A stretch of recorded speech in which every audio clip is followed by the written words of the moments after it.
So, my dear brothers and sisters, let me again welcome you again to this session. And this is amazing. This is actually amazing. Did you know that the church is in Kuwait, in a Muslim dominated area? The church is actually has a dominant presence in Kuwait. Did you know that? I am so much shocked with how the work is really moving forward and the Lord is actually moving his work forward. And I came across this documentary, and please let me just invite you so that we can actually be able to go through this documentary and see the presence of the church in Kuwait. This is so great and this is so wonderful. And without further ado, let me just welcome you. Please welcome. At the northwestern shore of the Arabian Gulf is the state of Kuwait, bustling with modernism as displayed by its robust commerce and piercing skyscrapers. Like Kuwait's next-door neighbors Saudi Arabia and Iraq, this sun-dried Middle East nation has a rich abundance of oil.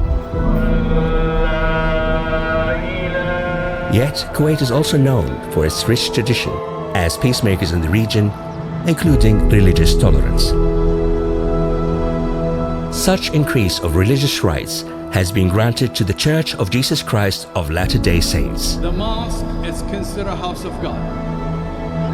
Through a ceremonial visit to Kuwait on behalf of the Church's first presidency, Elder Quinton L. Cook, an apostle of the Church, and his wife Mary expressed gratitude for the Church's recent recognition.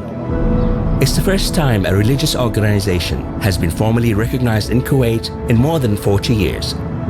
The meeting was held in Kuwait City with Farid Asad Abdullah Imadi, Undersecretary of the Ministry of Awqaf and Islamic Affairs. Kuwait is predominantly Muslim, with some 20% of its residents practicing Christianity, and Latter-day Saints have a growing presence. Elder Cook spoke to a crowd of nearly 200 people packed in several floors at the Kuwait Ward Meeting House. Many of you will not be here for a long period of time, but you will influence lives while you're here.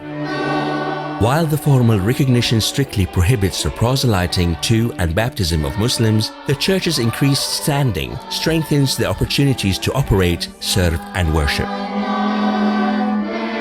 It is extremely significant when you have the authority as a church to open a bank account and to rent our own property and to seek visas for people who might serve as volunteers in doing humanitarian or community service, all of the things that the church does. And so this is no small thing.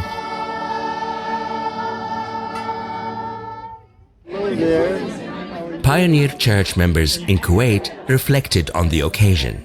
I've been the pioneer of the church, the Kuwait Ward, and I feel very, very happy because of the recognition. The gospel is my life. We did a lot of fasting and praying hard to our Heavenly Father, and very much grateful for the Kuwait government for this recognition. Elder Cook also spoke to about 125 soldiers at a sacrament meeting where services are held each week at a U.S. military base, Camp Arifjan, outside Kuwait City. Latter-day Saint chaplain Joshua Sharp attended both meetings that day. Being out here, we often feel separated. Being able to be with so closely and so intimately with an apostle of the Lord was very, very powerful, and I think a great lift to the soldiers.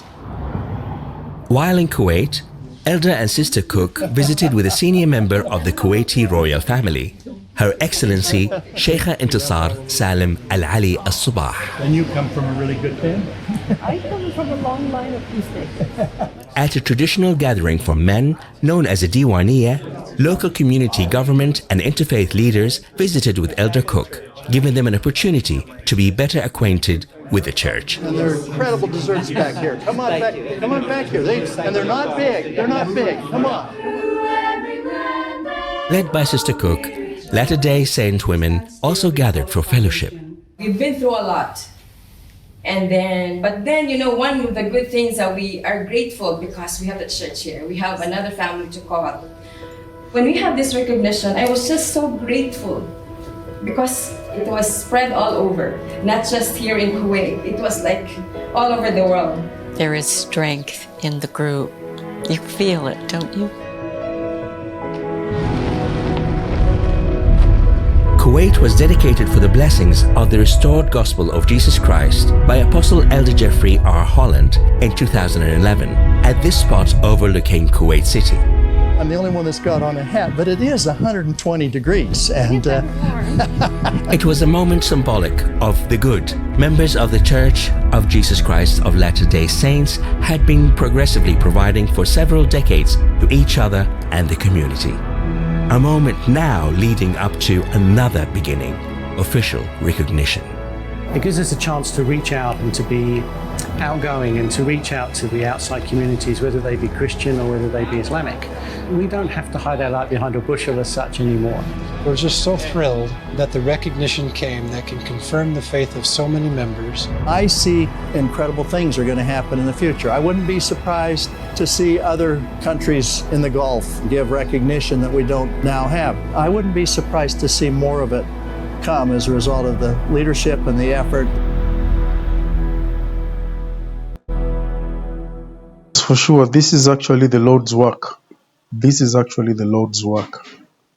No unhallowed hand can stop the work from progressing. This is actually the Lord's work. And you can see the Lord has touched people in Kuwait. And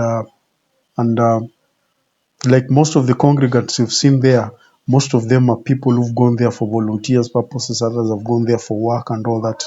But that is how it is. The Lord, at the end of it all, ends up actually opening ways for other locals also to start joining the church. And that is how it is. Then at the end of it all, you find the locals in Kuwait will end up becoming full members of the church.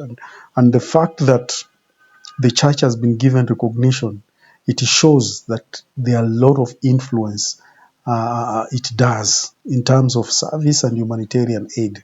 And we have also quite a number of people, like they have a ward there. Okay, they have a ward there in Kuwait. It's a ward, which is actually very, very great. And I am so much shocked at that the pace at which the church is really going. The pace at which the church is really growing. Okay, the church is actually growing, breaking mountains and moving forward. You can imagine. And this is what the Lord is actually doing in our time. So my dear brothers and sisters, I will leave you with the words of President David O'Mackey, where he said that where thou art, act well thy part. Okay, and each and every one of us has to do their part, and we have to act well on our part. Okay, and for this is the work of the Lord, and we need exactly to do our part. Just like the way we see the apostles of the Lord, what they're doing. Actually, they are really putting their shoulders to the wheel and they're pushing along every now and then. It is so encouraging, yet also very humbling to know what the Lord is actually doing in these last days. Otherwise, thank you very much. God bless you and see you next time.